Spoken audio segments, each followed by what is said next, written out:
বিশ্ব ফুটবলের অন্যতম বড় তারকা নেইমারকে ঘিরে সামনে এলো চমকপ্রদ এক আপডেট। বিশ্বকাপকে সামনে রেখে নিজের কেরিয়ারের সবচেয়ে গুরুত্বপূর্ণ সিদ্ধান্তগুলোর একটি নিয়েছেন তিনি। প্রাথমিকভাবে স্যান্টোস এফসি ও নেইমারের পরিকল্পনা ছিল 2টি ম্যাচ খেলে একটি ম্যাচে বিশ্রাম নেওয়া, কিন্তু সেই পরিকল্পনা থেকে সরে এসেছেন ব্রাজিলিয়ান এই সুপারস্টার। কারণ কি? নেইমারের আশঙ্কা, যদি তিনি নিয়মিত মাঠে না থাকেন তাহলে ব্রাজিল জাতীয় দলের কোচিং স্টাফ, বিশেষ করে কার্লো অ্যানচেলত্তি তার ফিটনেস নিয়ে সন্দিহান হয়ে পড়তে পারেন।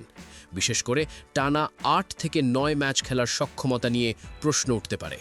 আর সেই কারণেই একটি বড় সিদ্ধান্ত। নেইমার ঘোষণা দিয়েছেন বিশ্বকাপের আগে স্যান্টোসের হয়ে সম্ভাব্য সব ম্যাচ, অর্থাৎ প্রায় 13টি ম্যাচ খেলার লক্ষ্য নিয়েছেন তিনি। তবে এখানে আছে আরেকটি গুরুত্বপূর্ণ বিষয়। নিজেকে এই কঠিন চ্যালেঞ্জের জন্য প্রস্তুত করতে নেইমার শুরু করেছেন বিশেষ চিকিৎসা, যার নাম প্লেটলেট রিচ প্লাজমা বা পিআরপি থেরাপি। এই চিকিৎসা পদ্ধতিতে খেলোয়াড়ের নিজের রক্ত থেকে প্লেটলেট সংগ্রহ করে ইনজুরি স্থানে প্রয়োগ করা হয়, যার ফলে দ্রুত টিস্যু পুনর্গঠন হয় এবং শরীরের রিকভারি প্রক্রিয়া ত্বরান্বিত হয়। এর মাধ্যমেই নেইমার তার স্পিড, শক্তি, সহনশক্তি সবকিছু বাড়ানোর চেষ্টা করছেন। জানা গেছে তিনি প্রতিদিন 2 সেশনে কঠোর অনুশীলন চালিয়ে যাচ্ছেন। তবে এই চিকিৎসার কারণে তিনি সাময়িকভাবে কিছু ম্যাচ মিস করতে পারেন, কিন্তু এখানে রয়েছে বড় ঝুঁকি। টানা এতগুলো ম্যাচ খেলা মানেই ইনজুরির ঝুঁকি বাড়ানো।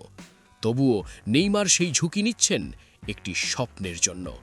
লক্ষ্য একটাই, বিশ্বকাপ। অনেকেই মনে করছেন যদি কোনো কারণে এই বিশ্বকাপ মিস করেন তাহলে হয়তো নেইমারের কেরিয়ারের পথ অনেকটাই ছোট হয়ে আসতে পারে। তাই বলা যায়, এটা শুধু একটি সিদ্ধান্ত নয়, এটা নেইমারের কেরিয়ারের অল ইন মুহূর্ত।